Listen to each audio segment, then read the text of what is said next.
자, 제 34회 감정평가 이론 기출문제 해설 강의 시작하도록 하겠습니다. 자, 먼저 총평을 드리면요. 이렇게 한 문장으로 요약할 수 있을 것 같습니다. 쉬워 보였지만 생각보다 어렵다. 라고 정리하고 싶습니다. 자, 요 이론 시험이 이론 시험 끝난 다음에 많은 수험생분들께서 이론은 평이했다. 이론은 무난하게 답안지를 썼다. 이러한 후기가 많으신 것 같은데 생각보다 문제가 이렇게 나오는 경우에 득점을 하기가 어렵습니다. 의외로 이렇게 나오는 해가 득점하기 어려워요. 왜냐하면 하나하나 문제 설명할 때 말씀드리겠지만 이런 문제는 답안지를 잘 쓰기가 힘듭니다. 첫 번째, 절대적으로 잘 쓰기가 힘들어요. 특히 문제 2번의 2번 같은 문제, 문제 2번의 2번은 신유형이죠. 평가 보고서의 일부를 발췌해서 보여주고 여기에 대한 심사 의견을 써라. 케이스형 문제이기도 하지만 신유형이기도 합니다. 그런데 자, 굉장히 답안지를 쓰기에 막막한 주제예요. 지역요인 비교 내용의 적정성에 대해서 세부 심사 의견을 쓰라고 했는데 배점이 무려 15점이에요. 배점이 무려 15점이면 이거에 대해서 지역요인 비교의 적정성에 대해서 목차를 6개에서 7개 정도를 뽑아야 된다는 얘기인데 목차 하나에 보통 2점 잡으니까요. 그러면 이거에 대해서 목차를 6개나 7개를 뽑을 수가 있었느냐? 자, 많은 분들께서 나 이론 시험 무난하게 봤어 라고 생각을 하시는데 정작 요 문제 2번의 2번 물음에서 자, 세부 심사 의견으로 구체성이 떨어진다. 표준지가 1점이고 또 여기 뭐 환경 조건이 1점인데 접근 조건 1점이고 환경 조건 1점인데 그래서 1.4가 나왔는데 왜 1.2가 나왔는지 그 구체성이 떨어진다. 라는 말 하나 빼고 나면은 나머지 5개에서 6개 내용 어떻게 더 채울 겁니까? 그래서 이게 문제가 되는 거예요. 그러니까 자, 이게 뭔가 수리적으로 막 복잡하고 그런 건 아니지만 문제를 읽으면 문제가 이해가 돼요. 그래서 문제가 쉽다라고 느껴요. 또는 어렵지 않다고 느낍니다. 근데 이런 문제에 대해서 사실 답안지를 잘 쓴다는 게 힘들어요. 그래서 생각보다 좋은 답안지를 쓰기는 어려웠을 것이다 라는 것입니다. 자, 문제 4번 같은 경우에도 물론 이제 우리가 위물시사라는 기본적인 목차가 있기 때문에 위물시사를 기본 프레임으로 하지만 근데 그때 그 생각을 하셔야 돼요.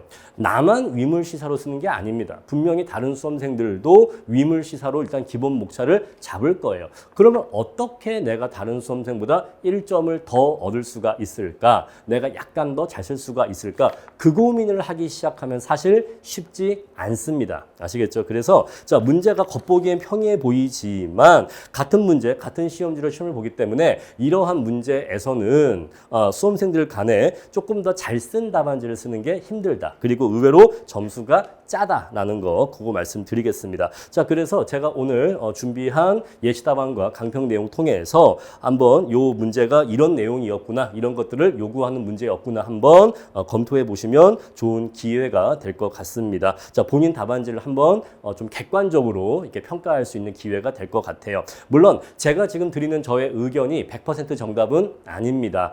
그래서 제 말이 꼭 반드시 맞다, 무조건 이렇게 써야지만 점수가 나온다라고 하는 것은 아니지만 그래도 제가 어느 정도 이렇게 분석을 하고 정리를 한 예시답안이기 때문에 이러한 내용을 요구하지 않았을까라고 하는 그러한 저의 의견이니까 참고를 해봐 주시면 좋겠습니다. 보통 사람들이 자기가 쓴 답안지는 잘 썼다라고 생각하는 경향이 있어요. 특히 글로 쓰는 경우에 우리가 이제 어렸을 때 논술을 쓰거나 뭔가 일기를 쓰거나 하면 왠지 내 글은 내가 봤을 때 잘 쓴 것 같아요 라는 생각을 마음속에 품고 있거든요. 그런데 한번 조금 객관적으로 저의 강평 내용으로 한번 이렇게 비교를 해보실 필요가 있겠다라는 것입니다. 의외로 생각보다 쉽지 않았다라는 것입니다. 자, 문제 1번 보시면요. 수익환원법에는 직접환원법과 할인현금 흐름분석법, 괄호하고 DCF법이 있습니다. 여러분들 우리가 답안지를 쓸 때 똑같은 내용을 쓴다면 최대한 시간이 덜 걸리는 방법으로 답안지를 쓰셔야 됩니다. 자, 지금 문제에서 할인현금 흐름분석법, 요거 몇 글자죠? 4글자,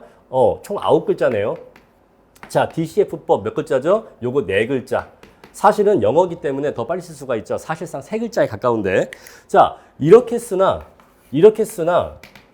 의미가 달라집니까? 같아요. 같기 때문에 사실 답안지에 할인 현금 흐름 분석법이라는 용어로 쓰시기보다는 사실 DCF법이라고 쓰시면 되는 거였었습니다. 그러면 시간이 한 1분 정도는 아껴질 수가 있어요. 그래서 이게 하나의 팁이었다. 문제에서 이렇게 A라는 용어를 주고 괄호하고서 B라고 한다는 얘기는 A라는 용어와 B라는 용어는 같은 용어다라는 뜻이에요. 그래서 그냥 B라는 용어로 써도 무방합니다. 아시겠죠? 그래서 이게 하나의 시간 절약 꿀팁이었을 것이고요. 자, 물음 1번 보시면요. 직접환원법과 DCF법의 개념 및 가정에 대해서 비교 설명하라라고 했어요. 자, 우리가 보통 비교라고 하면은 공통점과 차이점을 쓰는 것이 원래는 기본적인 목차예요. 저도 강의할 때 항상 그렇게 말씀을 드렸습니다. 자, 비교하라라고 하면 기본적으로 공통점, 차이점을 쓰시면 된다. 그런데 지금 이 문제의 경우에는 직접환원법과 할인현금 흐름 분석법의 비교에서 공통점과 차이점을 각각 떠올려 보면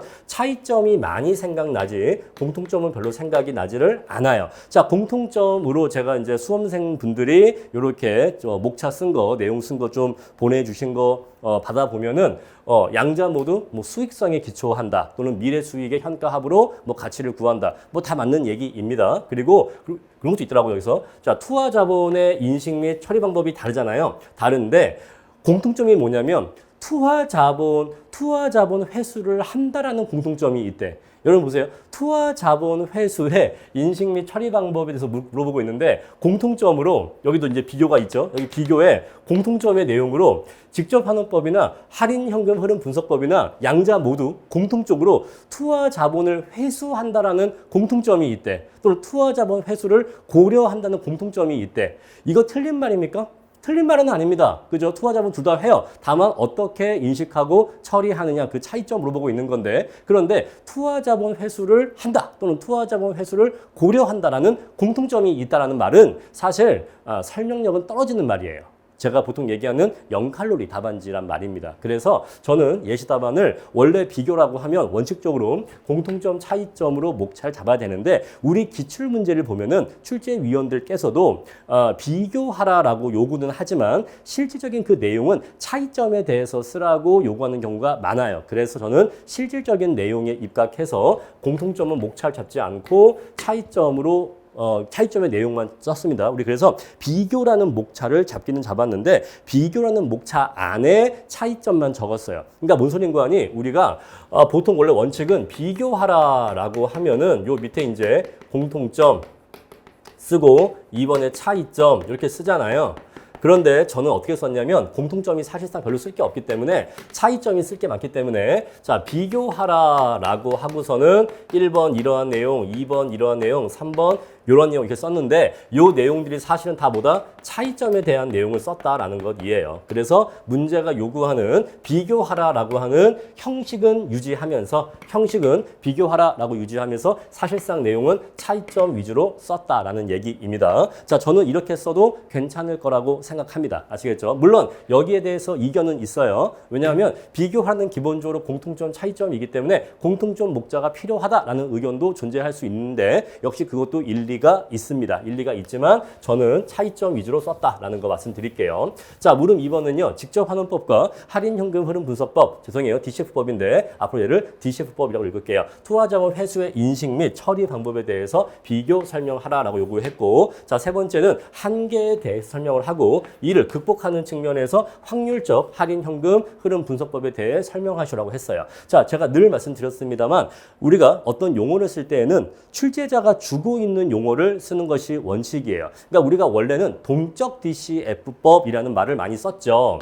공부할 때는 항상 우리가 동적 DCF법이라고 했는데 지금 이 문제에서는 확률적 DCF법이라고 했기 때문에 얘를 조금 짧게 줄였으면은 확률적 DCF법이라고 쓸 수가 있어요. 그래서 이 문제에서는 동적 DCF법 이렇게 용어를 쓰시면 안 되는 겁니다. 물론 실제 채점을 이러한 용어를 만약에 썼었을 때 감점을 할 것이냐 그건 잘 모르겠어요. 그건 확실히 모르겠는데 그거는 채점자의 어떤 판단이니까 어떤 채점 기준표에 그 내용이 있냐 없냐에 따라 달려있겠지만 어쨌거나 답안지를 안전하게 쓰려면 출제자가 준 용어를 사용하셔야 됩니다. 표준적 이용이라고 하면은 표준적 이용이라고 쓰고 표준적 사용이라고 하면은 표준적 사용이라고 하는 거예요. 아시겠죠? 자, 그래서 확률적 DCF법이라는 용어를 적어 주셨어야 했다라는 것이에요. 자, 이 문제의 전체적인 흐름을 한번 살펴보면요. 원래 수익환원법은 직접환원법이라는 것으로 시작을 했습니다. 그렇죠?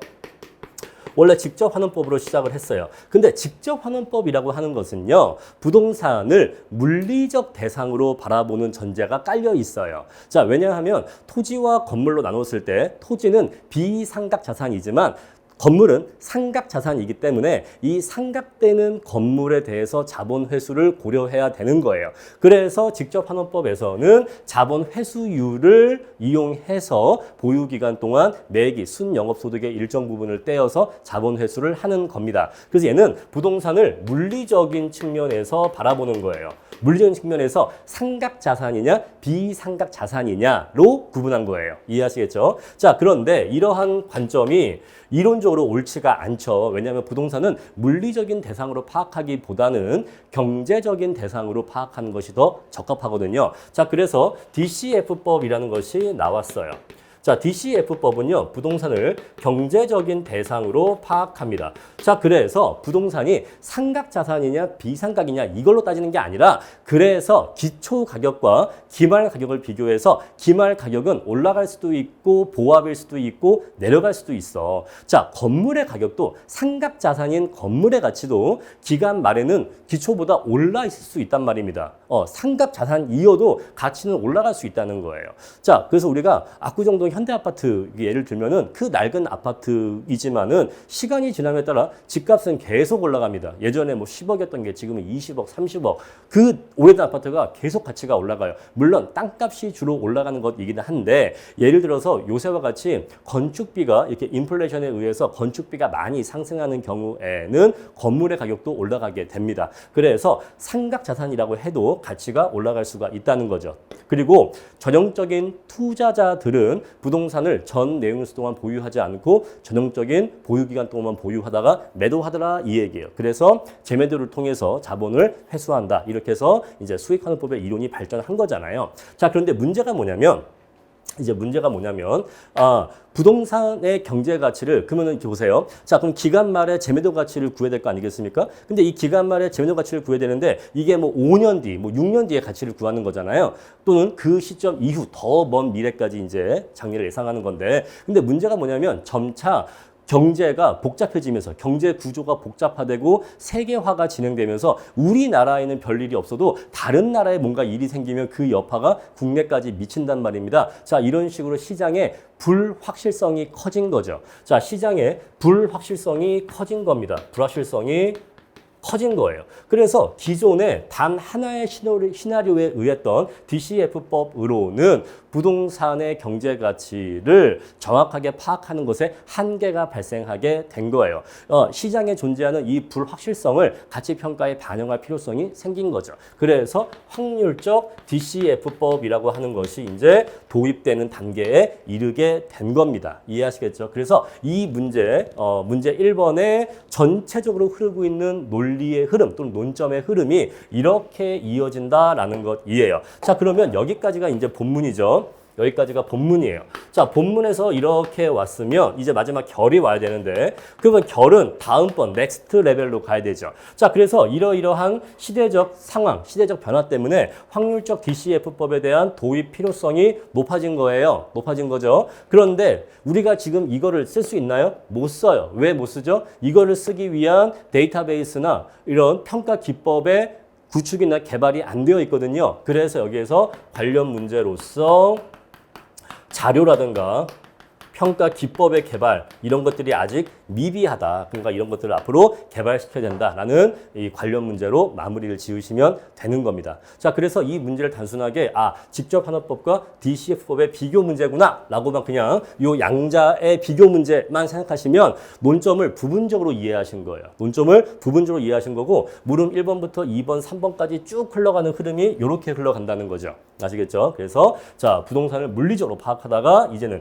경제로 파악을 작동을 하는데 문제는 경제 구조가 복잡해지면서 시장의 불확실성이 높아지고 따라서 이러한 불확실성을 반영하기 위해서 확률적 DCF법이 필요한데 관련 문제로서 이런 것들 개발할 필요가 있다라는 것이에요. 자, 그래서 이제 이러한 이해를 바탕으로 해서 목차를 한번 잡아보겠습니다. 자, 먼저 물음 1번이니까 자, 먼저 양자의 개념을 문제가 요구했죠. 자, 문제가 요구한 사항 먼저 쓰시는 겁니다. 우리 그래서 여기서 개념을 먼저 적어 주실 거예요. 직접환원법, DCF법 개념 적어 주시면 되고 자, 가정에 대해서 쓸 건데 자, 개념을 비교할 수는 없겠죠. 가정을 비교하는 게 맞겠죠. 자, 우리 그래서 가정을 비교할 건데 자, 먼저 환원 대상 소득의 안정화 여부입니다. 자, 목차만 봐도 내용 다 아실 겁니다. 직접환원법은 안정화하지만 DCF법은 안정화하지 않아요. 자, 가치 구성 요소에 대한 가정인데 자, 직접환원법은 NOI를 투자자가 NOI를 향유한다라고 보지만 여기 뒤쪽은 DCF법은 세 가지 지분 투자 수익, 원금 상환분, 그 다음에 기간말 가치 변동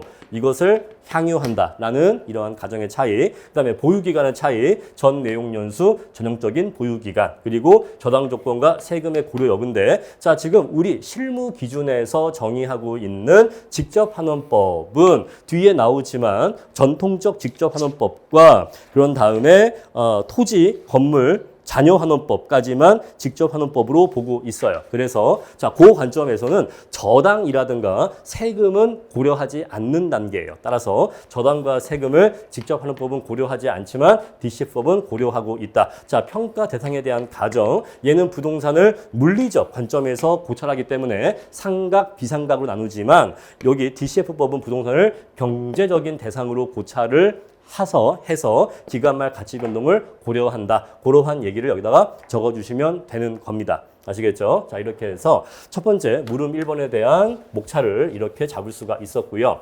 다음에 물음 2번을 볼게요. 자, 양자의 투하자본 회수의 인식 및 처리 방법에 대해서 비교 설명하라라고 나와 있습니다.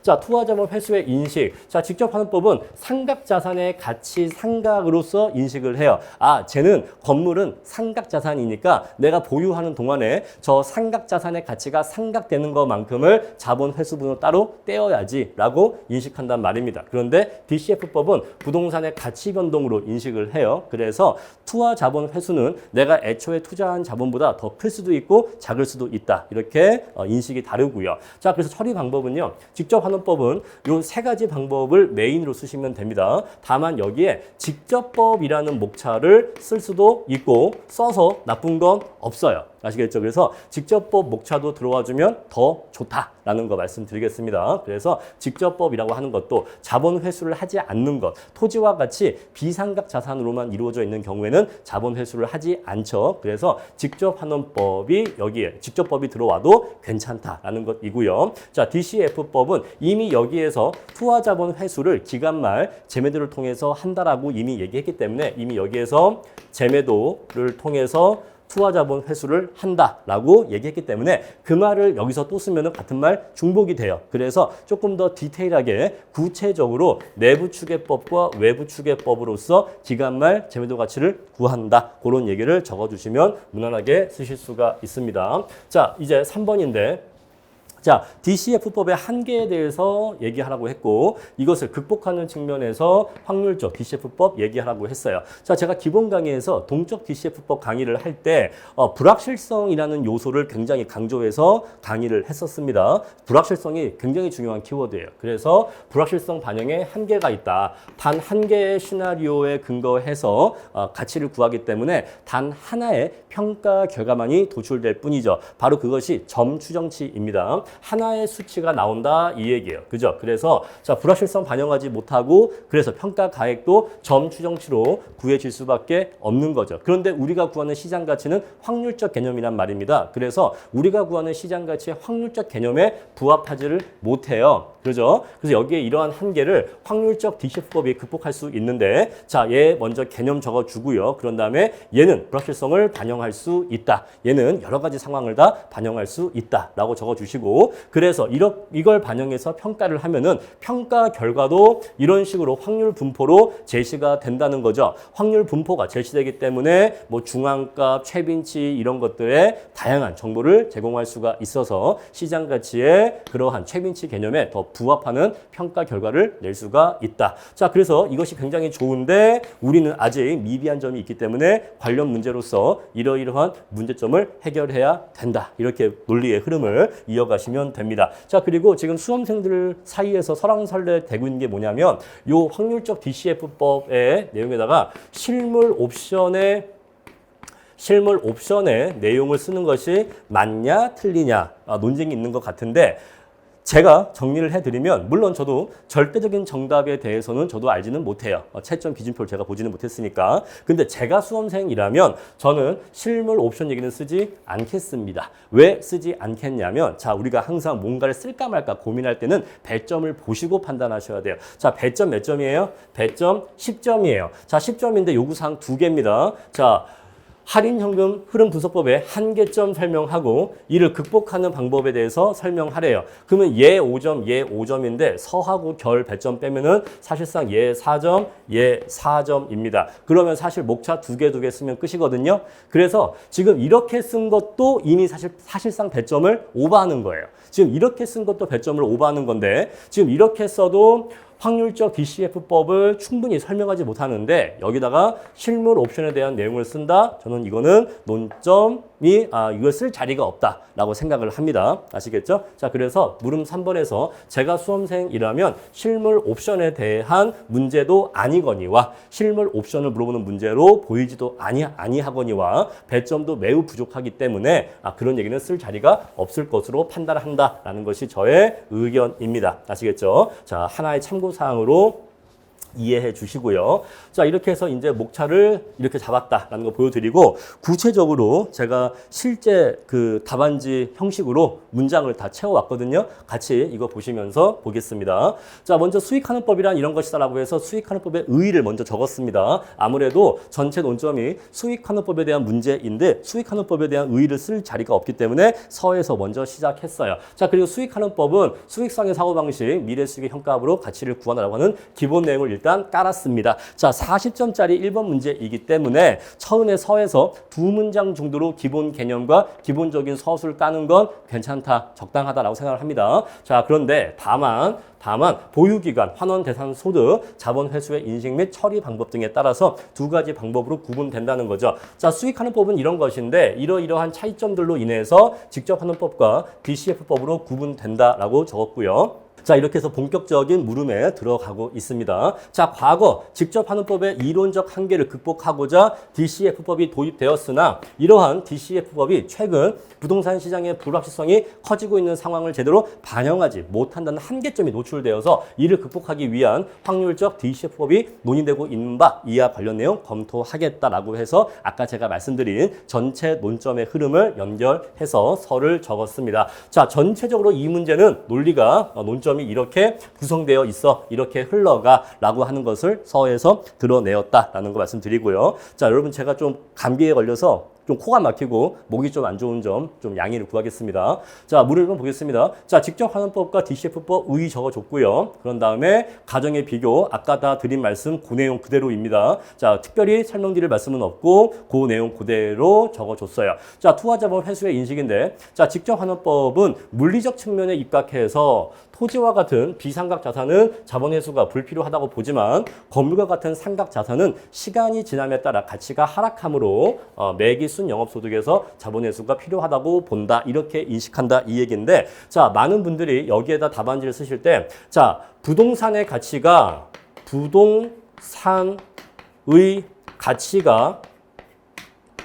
자, 부동산은 상각 자산이기 때문에 부동산의 가치가 기간 말에는 0이 된다라고 쓰시는 문장도 많이 보이는데 요거는 엄밀하게 얘기하면 잘못된 문장이에요. 요거는 엄밀하게 얘기하면 잘못된 문장입니다. 자, 부동산이라고 하는 것은 토지와 크게 토지와 건물로 구분되는데 자, 토지는 비상각 자산이기 때문에 상각되지 않아요. 그래서 그냥 부동산 이래 버리면 토지와 건물을 모두 합친 개념이기 때문에 서술이 엄밀하지 못하다라는 말씀을 드리고 싶어요. 그래서 일단 토지는 제외해야 되니까 이 자리에는 부동산이 아니라 상각자산이라고 오는 것이 더 표현이 정확하겠다라는 것이고 자, 그리고 기간말 가치가 0이냐 0이 아니냐가 포인트가 아니에요. 자, 만약에 상각자산이라 하더라도 우리가 건물의 잔가율을 고려하잖아요. 만약에 건물에도 잔가율이 존재하는 경우에는 상각자산 이호도 기간말의 가치가 0이 되지 않습니다. 그래서 상각자산이라고 해서 반드시 기간말의 가치가 0이 되는 것도 아니에요. 그리고 기간말에 0이냐 0이 아니냐가 논점도 아니에요. 그러면 논점은 뭐예요? 중요한 초점이 뭐죠? 바로 상각자산은 상각됨에 따라 가치가 하락하고 감소한다. 그게 포인트인 거죠. 그죠? 0이냐 아니냐가 포인트가 아니라 시간이 지남에 따라 상각되고 가치가 하락하고 감소한다. 그게 포인트잖아요. 그래서 여기서 이렇게 쓰시는 게 더 좋은 거예요. 상각자산은 시간이 지남에 따라 가치가 하락하므로 이렇게 쓰는 게 더 적절한 문장 표현이 되는 것입니다. 그래서 자, 부동산의 가치가 기간말에 0이 된다라는 표현은 좀 세심하지 못한 표현이다라는 거 말씀을 드릴게요. 자, DCF법은요. 전형적인 투자자는 전 내용수 동안 보유하지 않고 일정 기간 보유 후에 매도를 통해서 투하 자본을 회수한다라고 본다. 라는 것이에요. 자, 처리 방법인데요. 자, 직선법, 호스콜드법. 저는 뭐 교과서에 있는 내용을 그대로 컨트롤 C, 컨트롤 V 했기 때문에 교과서 문장이 그대로 왔지만 실제 시험장이라면 사실 이렇게 쓰지는 못할 것이고 직선법이 무엇이다, 호스콜드가 무엇이다, 그 정도 내용 언급하는 것으로 충분할 것이라고 보는데 제가 여기에 대해서 예전에 이제 답안지 첨삭 지도를 할 때 좀 산식을 적어줬으면 좋겠다라는 주문을 많이 했거든요. 왜냐하면 그러한 것들이 다 하나하나가 내 답안지에 차별화를 해주는 요소가 됩니다. 남들이 산식을 쓰지 않는데 나는 산식까지 쓰면 설명한다? 그러면 내 답안지가 더 돋보이는 부분이 돼요. 자, 그래서 그러한 얘기를 제가 강조를 했었고요. 그 다음에 DCF법입니다. 자, 내부 추계법과 외부 추계법이 있다. 이렇게 해서 세부 내용을 서술했습니다. 자, 물음 3번인데요. 자, DCF법은요, 불확실성을 반영하는데 한계가 있고, 그래서 결과값도 점 추정치로 구해진다. 그런데 시장가치는 최빈치 개념을 내포하고 있는 확률적 개념이기 때문에 정적 DCF법은 이를 반영하는데 한계가 있다는 거죠. 자, 그래서 확률적 DCF법을 사용하면은 불확실성을 반영할 수가 있고 확률 분포로 결과를 제시할 수가 있다는 것까지 적었고요. 자, 우리 결에서 확률적 DCF법의 도입 필요성이 높아지고 있는데 그러나 이것은 우리 관련 법 규정에 명확한 근거가 없는 문제점, 그리고 이 기법의 활용에 필요한 여러 가지 자료 축적이 되어 있지 않은 점, 그리고 우리 평가 산하 평가 업계가 이러한 통계적 기법에 대한 이해도가 낮은 점 등이 그 활용에 어려운 점으로 작용하고 있기 때문에 여기에 대한 해결을 모색할 필요성이 있겠다. 이렇게 해서 물음 1번을 마무리했습니다. 자, 다음 문제 2번 보겠습니다. 자, 문제 2번은요. 기준가치의 중요성에 대해 설명을 하고 택지비 목적의 평가를 할 때 기준가치에 대해서 논하시라고 요구하고 있는데 자, 먼저 기준가치의 중요성이라고 하는 물음에 대해서 감정평가 절차상 기본적 사항의 확정사항이기 때문에 중요하다라고 답안지를 쓰는 경우도 많이 있는 것 같은데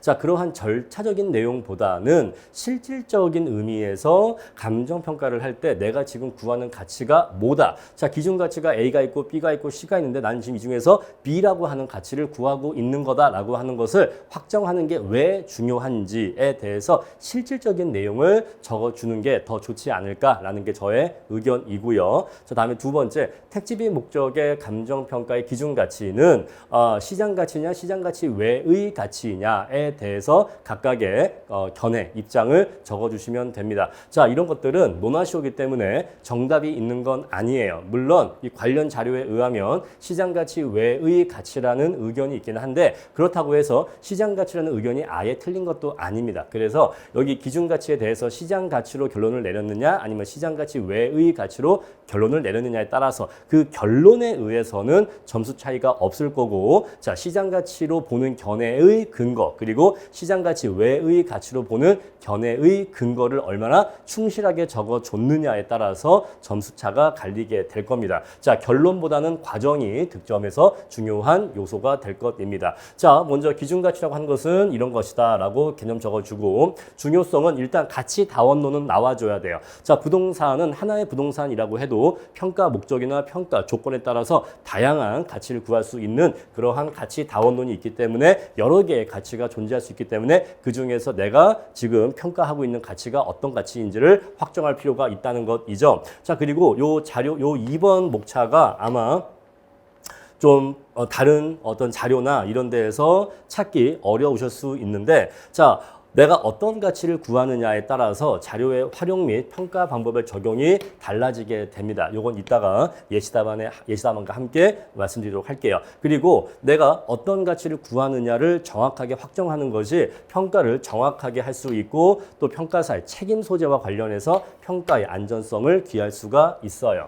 자, 그래서 요 내용 적어주시면 되고, 자, 두 번째, 택지비 목적의 평가의 기준 가치에 대해서는 먼저 시장 가치로 보는 견해와 시장 가치 외의 가치로 보는 견해로 목차를 나누어 주시고, 그런 다음에 소결을 내시면 되는데, 저는 이 둘 중에서 시장 가치 외의 가치로 소결을 내기는 했습니다만 결론은 중요하지 않다라고 했죠. 자, 그리고 소결은 이러한 문제 유형의 경우에는 어쩔 수 없이, 자, 내가 시장 가치로 보는 견해로 결론을 내리면 당연히 여기서 썼던 내용이 여기에서 다시 중복되는 건 어쩔 수가 없고, 시장 가치 외의 가치로 결론 내는 경우에는 여기서 했던 내용이 여기서 일부 중복되는 건 어쩔 수가 없어요. 왜냐하면 내가 아예 새로운 근거를 제시하면서 결론을 내릴 수는 없거든요. 그래서 이러한 문제 유형은 내용 중복은 어쩔 수가 없다. 자, 그런데 자, 시장 가치로 보는 견해의 경우에는 좀 시장 가치의 개념과 시장 가치의 요건에 대해서 기본적인 서술을 해주실 필요가 있다라는 것이고요. 자, 요 목차를 빼먹었으면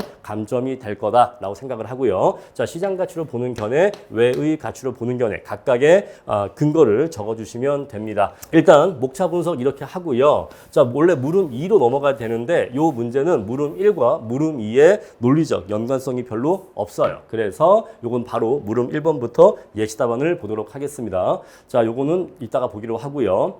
자, 넘어갈게요. 자, 서 보겠습니다. 택지비 평가라고 하는 큰 논점의 그 테두리 안에 있기 때문에 택지비 평가란 이런 것이다라고 의의로서 서를 시작했습니다. 자, 택지비 평가가 문제가 뭐냐면 일단 이게 면적이 커요. 아파트 부지에 대한 평가다 보니까 면적이 광평수 토지입니다. 자, 광평수 토지이기 때문에 당연히 그 평가액이 고액이 나오게 돼요. 뭐 몇백억, 몇천억, 심지어 조 단위의 금액도 나올 수가 있겠죠. 그래서 광평수 토지에 대한 평가이기 때문에 평가 가액이 고액이 나오게 돼요. 그리고 자, 택지비 평가는 완공을 전제로 한 조건부 평가이기 때문에 더욱더 정확한 평가가 요구된다는 거죠. 자, 왜? 자, 광평수 토지에 대한 고액의 평가액이 나올 거예요. 뭐 엄청 비싼 토지에 대한 평가야. 그래서 평가 금액도 크고, 그리고 자, 현황 평가가 아니라 조건부 평가이기 때문에 평가의 난이도가 있다는 거죠. 그래서 더욱더 정확한 평가가 필요하다 이 얘기예요. 자, 논점의 중요성이죠. 자, 그런데 택지비 평가의 기준 가치가 시장 가치인지 시장 가치 외의 가치인지 논란이 있어서 평가상 혼란이 초래되고 있다는 거예요. 자, 또한 죄송해요. 저 목이 많이 잠겨갖고.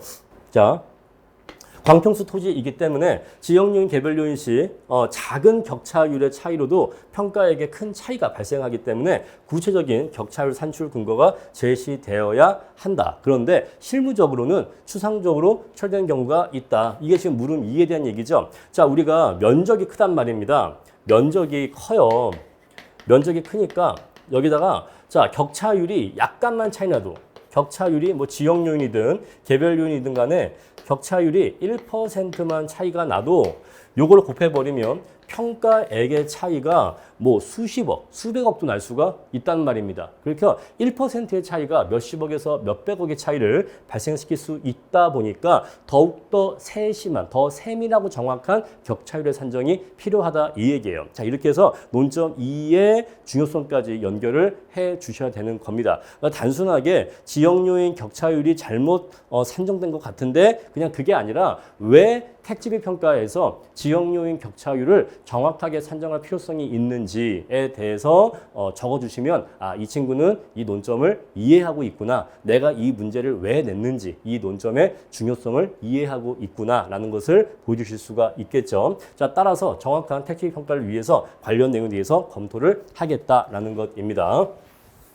자, 이렇게 서를 적었어요. 자, 그래서 이 서는요, 물음 1과 물음 2가 모두 공통적으로 택지비 평가라고 하는 것을 기본적인 논점으로 삼고 있기 때문에 택지비 평가의 중요성 그리고 어려움, 그래서 이러한 것으로서 논점을 연결했습니다. 자, 기준가치란 이런 것이다 라고 적었는데, 자, 저는 지금 강사 예시답안이니까 여기 뭐 국제평가 기준 이런 내용까지 적었지만 실제의 시험장에서의 답안지라면 저도 이런 내용은 못 적었을 겁니다. 아시겠죠? 그러니까 그냥 기준가치 개념은 여기까지만 적으셨어도 무난했다라는 거 말씀드리고 싶어요. 자, 다음에 중요성은 자, 가치 다원론은 다 아실 거니까 넘어가도록 할게요. 자, 요거를 저는 좀 강조드리고 싶어요. 자, 바로 이런 게 플러스 알파고 차별화 목차입니다. 실질적인 내용을 쓰라는 거죠. 실질적인 내용. 자, 우리가 예를 들어서 보험 가치라는 게 있고 또 투자 가치라는 것이 있습니다. 여러분, 우리가 보험 가치를 평가할 때는 본건 건물을 지을 때 건축비가 얼마 들어갔냐라고 하는 공사비 내역 이러한 자료를 중요하게 활용할 거예요. 그죠? 자, 이거 만드는데 돈이 얼마 들어갔어? 이러한 자료가 중요하게 활용될 것이고, 자, 그리고 평가 방법으로는 원가법이 주된 평가 방법이 될 겁니다.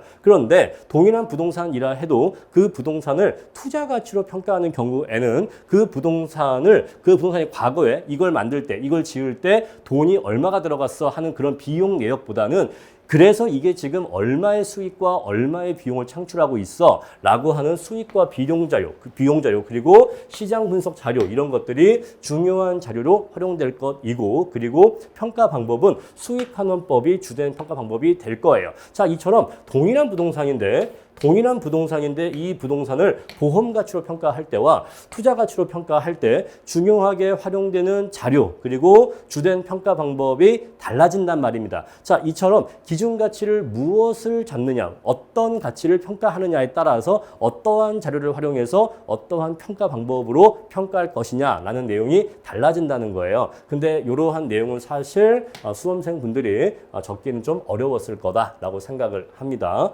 자, 그래서 넘어가고요. 자, 3번은요. 자, 기준 가치를 명확하게 확정하는 것이 의뢰인의 요구사항에 부합하는 정확한 평가를 할 수 있다는 거죠. 자, 우리가 레스토랑으로 비유를 하면은 손님이 맵게 해달라고 했으면 그거대로 맵게 요리를 만들어주는 게 맞다는 거예요. 자, 분명히 의뢰인의 요구사항이 있을 거예요. 의뢰인이 이러이러한 가치를 구해줘 라고 했으면 그 가치를 정확하게 구해주는 게 평가도 정확하게 수행되는 것이고 차후 책임 소재에서도 안전할 수가 있다는 것입니다. 자, 이렇게 해서 얘기했고요. 자, 택지비 평가의 기준 가치는요. 시장 가치의 개념 일단 적어줬고 시장 가치의 요건 적어줬습니다. 자, 시장 가치로 보는 견해는 일단 우리 감칙 5조에서 시장 가치 기준 평가가 원칙이라는 점 일단 감칙 원칙을 제시하시고, 다음에 두 번째 현업에서 택지비 평가는 대부분 시장 가치로 평가 보고서가 나가고 있는데 수험생의 입장에서는 요거에 대해서는 몰랐을 경우가 많습니다. 그래서 요 2번은 강사 답안지에 나올 수 있지만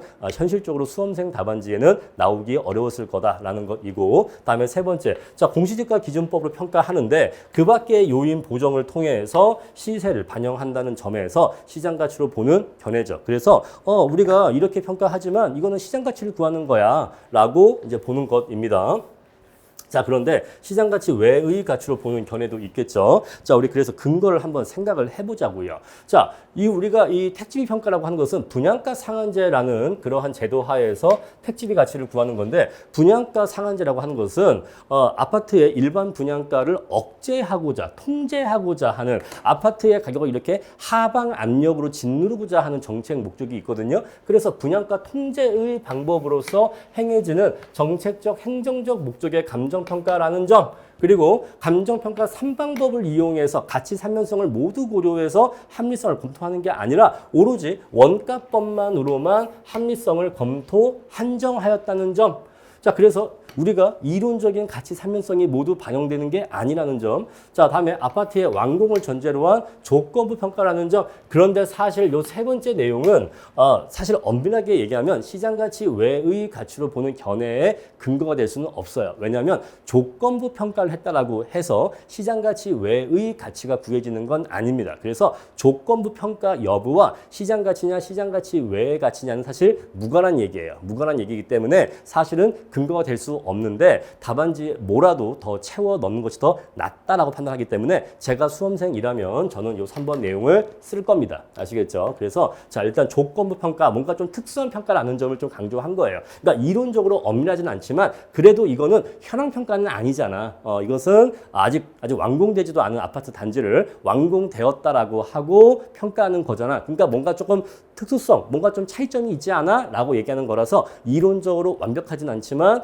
뭔가 조금 관련성이 있다라고 보기 때문에 넣었다라는 것이에요. 최대한 답안지를 채워야 되니까. 다음에 네 번째, 택지 개발업자에게 사회적 환수 대상인 개발 이익을 배제해야 한다는 점. 이게 뭔 소린고 하니 우리가 이런 거잖아요. 택지비 평가를 높게 하면 그만큼 분양가가 높아져요. 그죠? 분양가가 높아지면 그만큼 새 아파트를 비싼 가격에 팔 수 있게 되는 겁니다. 그래버리면 이 주택 공급업자에게 막대한 이윤이 생기겠죠. 그러니까 이거를 억누르고 싶은 거잖아요. 그래서 자, 이 주택개발업자가 향유하는 이러한 개발이익 중에는 사회적으로 환수 대상인 개발이익이 있을 거예요. 그래서 그거를 이 개발사업과 관련된 모든 개발이익을 주택공급업자, 주택개발업자가 모두 다 향유할 수 있게 해주는 게 아니라 그 중에서 사회적으로 환수 대상인 개발이익은 배제하기 위한 평가다라는 근거가 있다는 것입니다. 그러니까 우리가 집값을, 그러니까 주택공급업자가, 건설사가 자기네가 받고 싶은 만큼 비싸게 팔게 하지 못하겠다. 그러한 내용으로 이해하시면 돼요.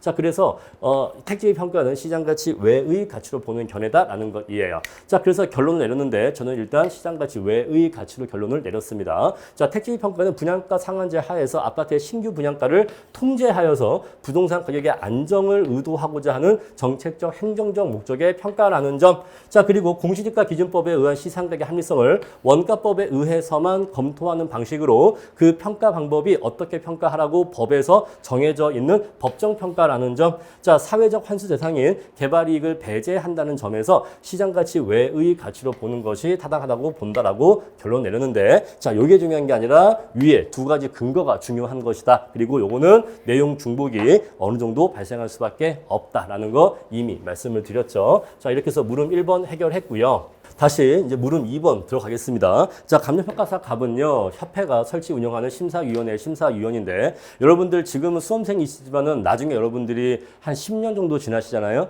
여러분들이 협회 가셔서 심사위원으로 앉아 계십니다. 그럼 정말 10년 뒤에, 아, 그래, 예전에 윤철심 강사가 여러분들 10년 뒤에는 여러분들이 협회에 여기 심사위원으로 앉아있을 거다라고 말씀드렸는데, 정말로 내가 앉아있네? 라고 회상하실 날이 정말 분명히 오실 겁니다. 자, 그래서 택지비 목적 평가 심사하고 있는데, 자, 보니까, 자, 보완이 필요하다라고 판단하고 있대요. 그러니까 이미 결론은 났어. 이건 잘못된 거야. 그죠? 그러니까 결론은 준 거예요. 요 평가 보고서는 잘못된 거야. 그런데 보면은 지역요인 비교 내용의 적정성에 대하여 세부 심사 의견을 기술하라고 했거든요. 자, 굉장히 신유형이고 배점이 너무 많아요. 배점이 15점입니다. 그래서 이게 굉장히 답안지를 채우기가 어려웠을 거예요. 그래서 구체성이 떨어진다라는 내용 외에는 사실상 그냥 같은 말 반복하고 중원부원한 것으로 알고 있습니다. 어쩌면 이 물음 2에서 변별력이 발생했을 수도 있는데, 근데 제 생각에는 수험생들 대부분이 구체성이 떨어진다, 구체적인 산출 근거가 미제시되어 있다. 그 내용밖에는 아마 쓴 내용이 거의 없을 거라서 수험생 간에는 큰 차이는 없을 거라서 아마 다 같이 점수가 안 나올 거다라고 생각을 합니다. 아시겠죠? 아마 대부분 15점 중에서 한 5점 정도밖에는 득점을 못하지 않았을까라고 짐작을 해요. 자, 이렇게 나와 있고요. 사례 두 가지가 있는데 그 중에서 나를 골랐다 이 얘기죠. 그런데 이게 문제가 뭐냐면 지금 우리 수험가에서 얘기한 게 뭐냐면 가하고 나가 있는데 나가 더 높잖아요. 더 높기 때문에 더 높은 단가의 사례를 쓰려고 억지로 나를 골랐다라는 이제 얘기가 있는데 물론 그것도 일리가 있어요. 근데 일리가 있는데 문제가 뭐냐면 요 다음 페이지 넘겨보시면요. 이게 지역요인 비교거든요. 이게 지역요인 비교예요. 그래서 지금 요거 UH 지역요인 비교인데 여기 보시면은 여기에서 지역요인 비교 내용의 적정성에 대하여 영어로 얘기하면 about이죠. 뭐뭐에 관하여. 자, 세부 심사 의견을 기술하래요. 근데 about 뭐에 대해서? 지역요인 비교 내용의 적정성. 그러니까 지역요인을 이렇게 비교한 게 맞냐? 사실은 여기에 대해서 지금 묻고 있는 거예요. 그러니까 엄밀하게 얘기하면 설문의 요구사항은 자, 지금 이 반가로 5번 지역요인의 비교 이 반가로 5번의 내용이 적절하게 된 거냐에 대해서 묻고 있는 거라서 엄밀하게 얘기하면 가를 골랐냐, 나를 골랐냐, 너 왜 나를 골랐냐 라고 하는 것은 사실 문제의 요구사항은 아니에요. 그래서 우리가 가를 골라야 되는데 나를 골랐다라고 하는 것은 저도 답안지에 쓰긴 썼습니다만 하지만 요거는 사실 직접적인 요구사항은 아니다.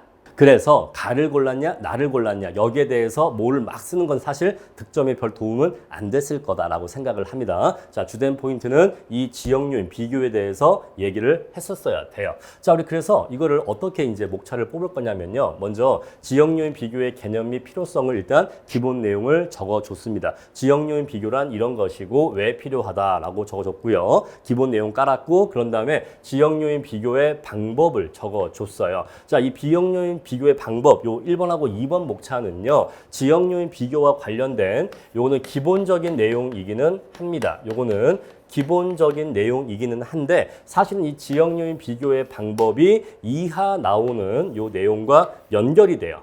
연결이 되기 때문에 사실은 서술이 필요했다라는 것이에요. 자, 이거 아마 이거를 쓰시거나 지적하신 그러한 답안지는 제가 알기로는 뭐 없거나 제가 발견 못한 걸로 알고 있는데 물론 저도 이게 제 의견입니다. 제 의견이에요. 제가 딱 보니까 비교 내용에 이렇게 적혀 있더라고. 표준지는 사례 대비해서 도시철도와의 거리 및 편익시설 배치 상태가 우세하다. 이렇게 적혀 있거든요. 지금 뭐하고 뭐를 비교한 거죠?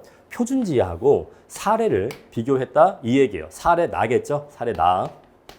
그래서 내가 선정한 표준지하고 사례 나를 비교해 보니까 배치 상태가 이렇게 우세하더라. 이렇게 딱 이 얘기예요. 근데 문제가 뭐냐면 지역요인 비교는 표준지와 사례를 비교하는 게 아니에요. 그건 지역요인 비교의 방법에 있어서 잘못된 겁니다. 자, 이렇게 볼게요. 자, 이렇게 해서 이제 이게 인근 지역이라고 할게요. 그리고 얘가 유사 지역이라고 할게요.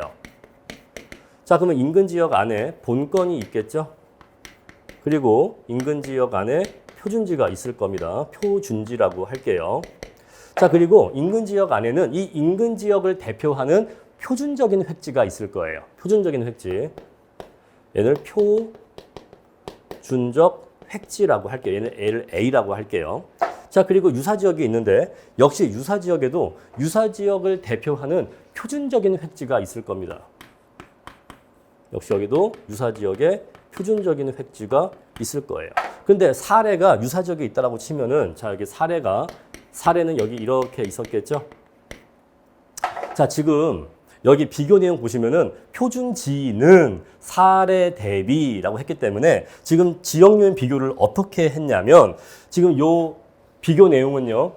얘하고 얘를 비교한 거예요. 얘하고 얘를 비교해서 지역요인을 비교한 겁니다. 그러니까 요거는 잘못됐다는 얘기죠.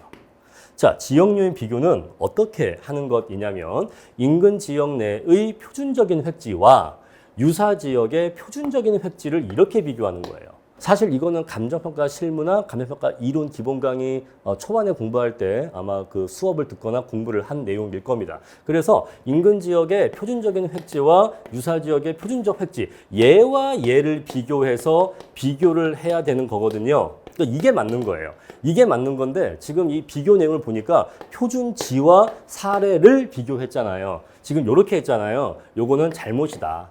라고 지금 지적을 한 겁니다. 그러니까 이 얘기를 하기 위해서 물론 이 얘기가 이 자리에 나와주는 게 맞죠. 그런데 요 앞에서 일반적인 기본적인 내용으로서 지역 요인 비교의 방법은 원래 이렇다. 원래 지역 요인은 이렇게 비교하는 거다라는 얘기로 이렇게 기본적인 내용을 먼저 깔아준 겁니다. 이해하시겠죠? 자, 그리고 앞에서 말씀드린 것처럼 사례 선정의 잘못인데 여기서 이제 구체적으로 왜 나를 선정했는지에 대해서 이유가 없다라고 적었어요. 자, 그리고 구체적인 비교 대응 미제시 요거까지는 다 이제 구체성이 없다라는 얘기는 저도 공통적으로 쓴 얘기입니다. 이 얘기를 안 쓰고서 답안지를 쓸 수는 없는 거예요. 그죠? 자, 그런데 이겁니다. 자, 격차율 산정의 미제시인데, 자, 20%라고 했는데, 요 20%의 수치가 어떻게 도출된 것인지 거기에 대한 제시가 없다라는 것이고, 자, 그리고 답안지 이따가 제 텍스트 보시면 아시겠지만, 지금 우리가 항목을 보면요, 지역요인 비교할 때 이렇게 항목 단위가 있고, 그런 다음에 세 항목 단위가 있어요. 자, 그런데 지금 여기 비교 내용 보시면요, 도시철도와의 거리, 이거 어디에 있죠? 도시철도와의 거리, 여기죠. 도심과의 거리 및 교통시설의 상태. 자, 여기에 해당되는 내용이고, 그런 다음에 편익시설의 배치 상태. 자, 편익시설의 배치 상태. 여기에 대해서 나와 있잖아요. 그래서 이 편익시설의 배치 상태는 여기 항목 단위이고, 여기 지금 도시철도와의 거리는 항목 단위로 볼 수도 있고 세 항목 단위로 볼 수도 있는데 이건 조금 애매한데, 자, 원래 우리가 이 비교를 할 때는 세 항목 단위 수준에서 세세하게 세 항목마다의 비교가 이루어져야 되는데, 이렇게 항목 단위에서 비교가 이렇게 통으로 되면 안 된다라는 얘기를 본문에서 적었습니다. 이렇게 해서 목차를 여기에서 적어줬고요. 세 항목 단위로 비교가 이루어져야 된다. 그러니까 이런 것도 깨알같이 조금 더 답안지를 구체성 있게 쓰는 답안지가 되겠죠. 자, 그래서 지금 요 문제 2번에서 물음 2번에서 가장 중요한 답안지 차별화 포인트는 지역요인 비교의 방법에 있어서의 잘못된 점을 적어주시면 차별화 포인트가 될 것이고, 그런 다음에 항목 단위가 아니라 세 항목 단위로 비교가 이루어져야 한다라는 거, 그러한 내용을 적어주시면 다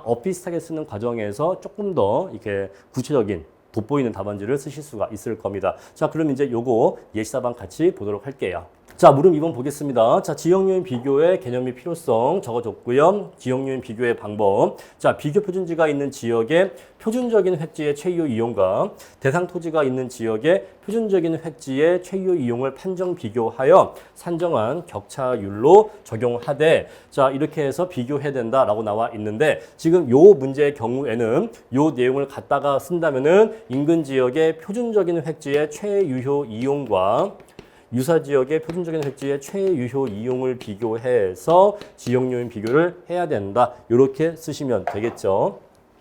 자, 그 다음에요. 자, 지역요인 비교 내용의 적정성, 세부 심사 내역, 사례 선정의 잘못. 자, 비교 표준지가 A구에 소재하는데도 합리적인 이유 없이 인접한 B구에서 소재하는 사례를 선정했다. 자, 두 번째, 지역요인 비교의 잘못, 아까 설명한 내용이고요. 자, 구체적인 내용의 미제시인데, 자, 구체적으로 어떠한 점이 우세했는지에 대해서 제시되지 않았고, 특히 세 항목 단위에서 비교가 이루어져야 되는데 항목 단위에서 비교가 이루어져서 세 항목별 격차율을 파악할 수가 없다라는 것이고요. 자, 격차율 산정의 근거 미제시입니다. 자, 격차율이 20%라고 나와 있는데 이것이 어떻게 산출된 것인지 내역이 없다는 거죠. 자, 거리가 얼마나 되는지, 어떠한 평액시설이 배치되어 있는지 이런 것들에 대해서 좀 더 구체적인 설명이 필요하다. 이렇게 적었습니다. 자, 택지비의 정확한 평가를 위해서 공시지가 기준법에 의한 시상가액의 합리성을 검토하는 방법을 배분법으로 검토하는 방법을 모색할 필요성이 있다라고 판단이 된다. 이 얘기예요. 자, 배분법이란 방법도 이론적으로 있는데 이게 뭐냐면 아파트의 가격에서 아파트의 건축비를 빼요. 자, 아파트라고 하는 것은 토지 위에 건축비를 투입해서 아파트를 지은 거잖아요. 그럼 아파트의 가치에서 건축비를 빼면은 이제 대지권 부분 또는 택지 부분. 자, 하나의 물건이면 이제 대지권 부분이겠지만 전체 아파트 단지를 대상으로 하면은 택지비를 구할 수가 있겠죠. 자, 이렇게 택지비를 구할 수도 있는데 바로 이게 배분법인데 이 방법의 장점은 시세를 가장 잘 반영한다라는 장점이 있습니다. 아시겠죠? 자, 그래서 배분법이란 이렇게 하는 방법인데 이 방법은 경우는 공시지가 기준법보다 현실의 시장 상황을 더 밀접하게 반영할 수 있는 장점이 있기 때문이다. 또한 택지비 평가에서는 격차율의 정확한 산정이 매우 중요하기 때문에 세 항목별로 비교 내용을 적시하고 격차율 산출 근거를 명확히 제시할 필요성이 있다. 이렇게 답안지를 마무리했습니다. 자, 다음에 문제 3번 보겠습니다. 자, 문제 3번부터는 좀 빠르게 볼 수 있을 것 같아요. 자, 담보평가와 관련해서 감정평가의 기능과 관련해서 감정평가의 공정성과 독립성이 필요한 이유를 설명하고 평가의 공정성과 독립성을 확보할 수 있는 수단 3개를 제시하시오. 자, 평가법인이 심사를 할 때 심사자의 역할에 대해서 설명하시오라고 묻고 있습니다. 자, 물음 1번은요. 공정성과 독립성 논점은 최근에 기출문제에서 한 2번 정도 출제가 됐었던 것으로 기억을 하고요. 자, 이게 지금 문제가 뭐냐면 담보평가를 이제 금융기관에 의뢰를 하는데 여러분 대부분 일반적으로 은행에 담보대출을 쓰는 사람들은요. 돈이 필요하기 때문에 담보대출을 받는 겁니다. 그래서 대출을 받을 때는 사실 대부분의 채무자들이 대부분 대출을 많이 받기를 원해요. 최대한 돈이 지금 필요한 상황이기 때문에 최대한 대출을 많이 받고 싶어 합니다. 그러면 이 은행에서 대출 받을까? 이 은행 갈까? 이 은행 갈까? 고민을 할 때 어느 은행이 대출을 최대한 많이 해주는데 이것이 굉장히 중요한 판단 기준이 되는 경우가 많습니다. 물론 세부적으로는 같은 대출 금액이라면 이자율이 낮은 은행을 선택하겠지만 1차적으로는요. 얼마까지 대출이 나오는 데가 사실은 더 중요한 경우가 많아요. 그래서 은행의 입장에서도 은행은 대출을 해주는 게 수익이에요. 그러니까 은행 입장에서는 예금을 받는 건 사실 비용이 나가는 겁니다. 왜? 예금자한테 예금 이자를 줘야 되니까. 그러면 은행의 수익은 언제 생기냐? 대출을 해줄 때 수익이 생겨요. 대출 이자가 들어오니까. 그래서 은행의 입장에서는 대출을 최대한 많이 해주고 싶거든요. 그러니까 평가사한테 담보평가액을 최대한 높게 평가해 달라고 요청 또는 요구하는 경우가 있다는 거죠. 왜냐하면 업무를 선정할 수 있는 그러한 권한이 있으니까. 그래서 평가사들은 그 업무를 수주하기 위해서 그 담보평가권을 수주하기 위해서 무리하게 높은 금액을 평가하는 경우가 많다는 거죠. 그래서 그러한 문제가 있다는 것입니다. 그러면 이러한 병폐를 없애려면 어떻게 해야겠느냐인데 저도 원래 알고 있었던 건 아닌데 이 문제에 대한 예시 답안을 쓰다 보니까 검색을 하다 보니까 몇 년 전에 대략 한 4, 5년 정도 전에 협회 그 매거진에 실려 있는 그 텍스트가 있더라고요. 그래서 제가 네이버 카페에 관련 자료로 올려놨는데 그래서 이 텍스트를 읽어보니까 이 문제는 그거 쓰신 분, 그 텍스트를 쓰신 분이 내신 문제구나라는 것이 너무나 명확하게 느껴져서 그것도 딱 텍스트의 제목이 공정한 담보평가 뭐 이런 내용이에요. 그래서 이 문제는 그거 쓰신 분이 내신 것 같다라고 해서 요 예시 답안은 그 내용을 거의 그대로 옮겨 적어서 답안을 구성했습니다. 자, 그래서 요 답안 내용을 똑같이 쓰지 못했다 하더라도 기본적으로 평가 심사에 대한 얘기 그리고 협회 추천, 협회 배정에 대한 얘기 이 정도만 쓰셨어도 무난한 답안지가 되었을 것이다 라고 생각을 하고요. 자, 다음에 두 번째 심사자의 역할인데 자, 심사자는 담보평가서가 올라오면 무엇을 봐야 되는가 심사자가 어떠한 점을 심사해야 되는가 뭘 확인하고 검토하고 체크해야 되는가의 관점에서 답안지를 쓰시면 되는 겁니다. 자, 한번 보도록 할게요. 자, 목차 보시면요. 물음 1번 공정성과 독립성이 필요한 이유라고 먼저 목차 잡았고 그 다음에 자 확보할 수 있는 수단 3가지라고 적었습니다. 자 이런 거 쓰실 때 쓸데없이 목차를 길게 쓰실 필요가 없어요. 어차피 문제가 3가지 수단이라고 했잖아요. 그러면 그냥 3가지 수단 하시면 되는 겁니다. 자 그래서 왜 필요하냐? 자 공정하다라고 하는 것은 어느 한쪽에 치우치지 않는 것을 공정하다라고 하고 자 독립성이라고 하는 것은 평가 과정이나 평가액에 있어서 다른 사람에 의해서 영향받지 않는 것을 독립성이라고 하죠. 그래서 자 이것이 확보되어야지만 우리가 정확한 평가를 할 수 있다는 거예요.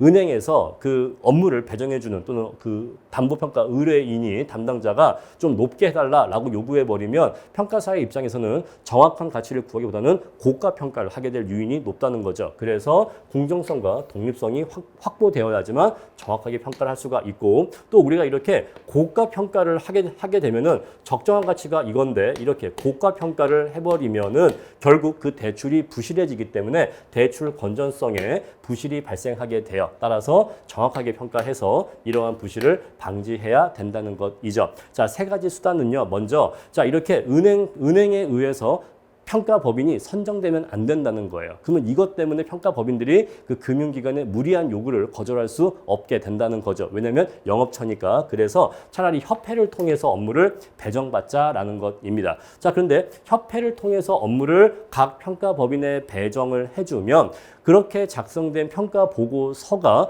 협회가 추천해준 물건이니까, 협회가 배정해준 물건이니까 협회 입장에서도 쟤네가 잘해야 될 텐데 라는 게 걱정될 거 아니겠어요? 그래서 텍스트 내용에 의하면 제3의 독립적인 심사 기관을 세우자라는 내용이 나와 있는데, 사실 그런 내용들은 여러분들 답안지에 나올 수는 없는 얘기입니다. 어쨌거나 심사를 받게 하자라는 내용 적어주시면 돼요. 그래서 여기서 독립적인 심사 기관을 세운다, 그런 내용은 우리가 쓸 수 없는 내용이고 그냥 평가 심사를 받게 해야 된다라고 하시면 돼요. 그래서 정확한 평가가 이루어지도록 해야 되는 것이고, 그런 다음에 우리가 이런 식으로 금융기관으로부터 업무를 수주하는 게 아니라 협회 추천으로 업무를 수주하게 되면은 고객에 대해서, 금융기관이나 또는 그 돈을 빌리는 채무자에 대해서 서비스가 약해질 수 있거든요. 여러분, 서비스란 단어가 잘못된 단어가 아닙니다. 결국 우리도 감정평가 서비스를 제공하는 업인 거예요. 그래서 우리의 서비스 품질 향상을 높이거나 유지하기 위해서 사후적으로 서비스 품질 평가를 받아야 될 필요가 있다는 내용이 그 텍스트에 나와 있는데, 이러한 내용들은 여러분들 답안지에 나오기는 어렵고 요 1번이나 2번 요 정도 내용이 나오시면 좋겠다. 그런데 어떤 제가 수험생 답안지를 보니까 여기 심사, 평가서 심사가 하나의 방법이고, 두 번째 방법으로 평가서 검토, 적정성 검토 이렇게 쓰신 분이 있는데, 이 경우에 사실상 하나의 내용을 쓰신 걸로 보여집니다. 왜냐면 우리가 기능적인 측면에서 심사나 검토는 평가 보고서가 발급되기 전이냐 후냐 뭐 이러한 차이가 있겠습니다만, 실질적으로는 결국 그래서 이 평가 보고서가 잘 됐냐 안 됐냐를 확인하는 의미이기 때문에 실질적 또는 기능적으로는 사실 하나의 내용이라고 보여져요. 그래서 이렇게 목차를 두 개로 찢어서 썼다 하더라도 사실은 하나의 내용을 쓴 것으로 보여진다라는 거, 그러한 의견을 말씀드리겠습니다. 자, 우리 그리고 평가사의 역할에 대해서 말씀을 드릴 건데요. 자, 우리 심사자는 일단 뭘 봐야 될까요? 평가 보고서에 오산이나 오기가 있는지를 검토해야겠죠. 다음에 두 번째, 자, 담보 평가 보고서의 심사잖아요. 그런데 우리 담보 평가는요, 무조건 다 평가하시는 게 아니라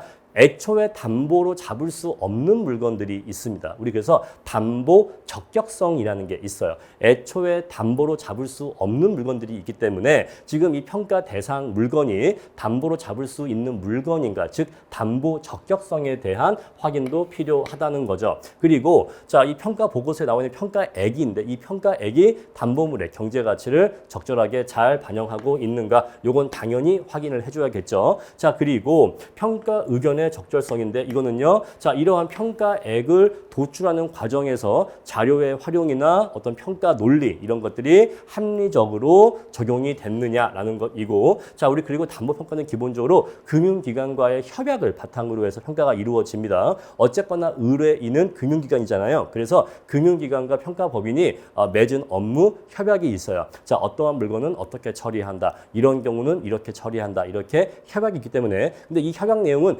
금융기관마다 완전하게 똑같지는 않아요. 약간의 차이점이 있습니다. 그래서 각 금융기관의 협약 내용대로 그것을 준수하면서 평가가 이루어졌는지, 쉽게 얘기하면 신한은행과의 협약이 있으면 신한은행과의 협약 내용을 준수해서 평가가 이루어졌는지, 자, 국민은행이 의뢰한 건이면 자, 국민은행과의 협약 내용이 준수해서 평가가 이루어졌는지, 이러한 내용들을 답안지에 적어주시면 되는 거죠. 그래서 여러분들이 한번 가상적인 상상을 해보란 말입니다. 내가 심사를 한다면, 내가 담보평가서를 심사를 한다면 어떠한 점들을 내가 봐야 될까 생각을 해보시면은 이러한 내용들을 최대한 채울 수 있었을 것이다 라고 생각을 합니다. 자, 서 보시면요, 담보평가란 이런 것이다 의 적었고요. 그런데 현실에서는 금융기관이 평가기관 선정권이 있어서 각종 불합리한 요구를 하거나 고가 평가를 요구하는 경우가 많아서 감정평가 법인이 독립적인 위치에서 공정한 평가를 할 수 없는 경우가 많다. 자, 이제 슬슬 문제로 들어왔죠. 자, 따라서 이의 개선을 위해서 협회 추천 배정 시스템이 필요한 측면이 있다. 그런데 이렇게 협회가 배정을 해버리면 이 경우 감정평가 법인의 도덕적 해이가 발생할 수 있다는 거죠. 따라서 이것을 왜 적극적으로 업무를 수주한 게 아니라 그냥 이렇게 누워서 그냥 입 벌리고 있으면 알아서 물건이 떨어지는 시스템이기 때문에 노력할 요인이 없어진다는 거예요. 그래서 이러한 도덕적 해이를 방지하기 위해서 평가 보고서의 품질 향상을 위해서 엄격한 사전 심사가 이루어져야 돼요. 너 이거 그냥 누워 있었는데 입으로 떨어진 감이라고 해서 대충 막 하면 안 돼. 그래서 엄격하게 심사 볼 거야라는 것이고, 자, 그리고 그래서 이렇게 엄격한 심사가 필요하기 때문에 심사평가사의 역할이 매우 중요하다. 이렇게 해서 물음 1과 물음 2의 논점을 연결해서 설을 적었습니다. 자, 공정성과 독립성이 필요한 이유. 자, 정확한 평가를 할 수 있다. 그래야지만 정확하게 평가할 수 있고 대출 건전성을 부실을 방지할 수 있다라는 것이고, 자, 협회가 추천하고 평가 심사를 받게 하고 사후적으로 품질 평가를 받게 해서 업무를 대충 처리하는 그러한 도덕적 해이가 발생하지 않도록 해야 된다라는 것이고요. 자, 평가 심사라고 한 것은 이런 것인데 심사의 의 적어줬고요. 심사자의 역할은 오산오기 검토해야 되고 담보 대상 적격 확인해야 되고 담보물 경제 가치는 보수주의에 입각해서 판단해야 되고, 자, 평가 의견 적절성, 자, 관련 법규 준수하고 있는지, 평가 논리가 합리적인지, 적절한 사례를 선정하였는지, 비교 과정은 적절한지, 시상가의 조정은 합리적으로 이루어졌는지, 평가 의견의 적절성, 합리성 등을 심사한다. 이렇게 적어주시면 되는데, 아마 여러분들이 요 답안지를 보고 나면 무엇을 느끼냐면 아마 여러분들도 이러한 목차를 잡았을 수는 있어요. 그런데 제가 말씀드리고 하는 것은, 자, 내용을 답안지를 최대한 구체적으로 디테일하게 서술을 해 주셔야 한다는 것입니다. 그냥 두루뭉술하게 심사자는 뭐 오산오기를 심사해야 된다. 평가 의견의 적절성을 심사해야 된다. 그냥 이렇게 두루뭉술하게 적어버리면 이 사람이 내가 진짜 안다라고 하는 것을 표현하지 못했잖아요. 구체적으로 뭘 봐야 되는지 그런 것들을 하나하나 몇 가지 예시를 들어주면서 구체적으로 서술을 해주셔야 그래야 살이 꽉 찬 알찬 답안지가 되는 것입니다. 그래서 비슷하게 목차를 잡고 비슷하게 내용을 썼다 하더라도 내용의 구체성이 떨어지면 생각만큼 점수가 안 나올 거다라고 말씀을 드리는 거예요. 자, 금융기관과의 협약 준수 여부를 심사해야 된다. 이렇게 적었고요. 자, 금융기관의 대출은 우리 사회의 자금 공급 수단으로서 매우 중요한 역할을 차지한다. 따라서 안전하고 정확한 평가가 필요한데, 그런데 최근 비용 절감을 위해서 금융기관의 자체 감정이 증가하고 있는데 이것은 담보대출이 부실해질 우려가 있다는 거죠. 특히 최근에 새마을금고 대출 부실 사태가 발생했잖아요.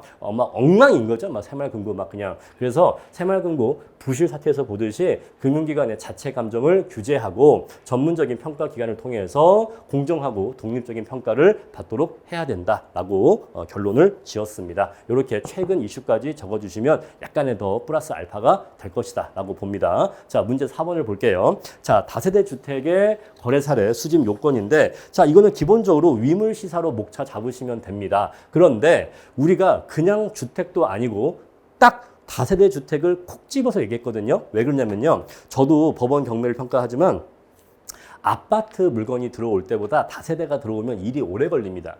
왜 오래 걸리냐면 다세대는 사례 수집이 어려워요. 사례 수집이 어렵고 그래서 시세 파악이 어렵습니다. 자, 다세대는 보통 나홀로 건물로 한 건물에 한 8개 세대 뭐 그 정도로 이루어지는 경우가 많아요. 그래서 다세대는 그 8개 세대 중에서 최근 몇 년 내에 거래가 없는 경우도 많아요. 그래서 이게 그 같은 건물 내의 사례가 제일 신뢰성이 높은데 거래가 워낙 희소하다 보니까 사람들이 아파트는 거래를 많이 하지만 다세대 같은 것들, 다세대나 빌라 같은 것들은 전세 거래만 많이 하지 전월세 거래만 많이 하지 매매 거래는 사실 잘 하지를 않아요. 그래서 그러니까 다세대가 환금성이 굉장히 떨어져요. 그래서 안 그래도 가뜩이나 아파트보다 이 부동산 자체가 적게 존재하는데 거래 사례도 더 희소해. 그래서 시세 파악이 어렵습니다. 그래서 실무적으로 좀 디테일하게 다세대 주택을 평가할 때 어떤 점에 유의해야 되는지 최대한 이 문제 4번도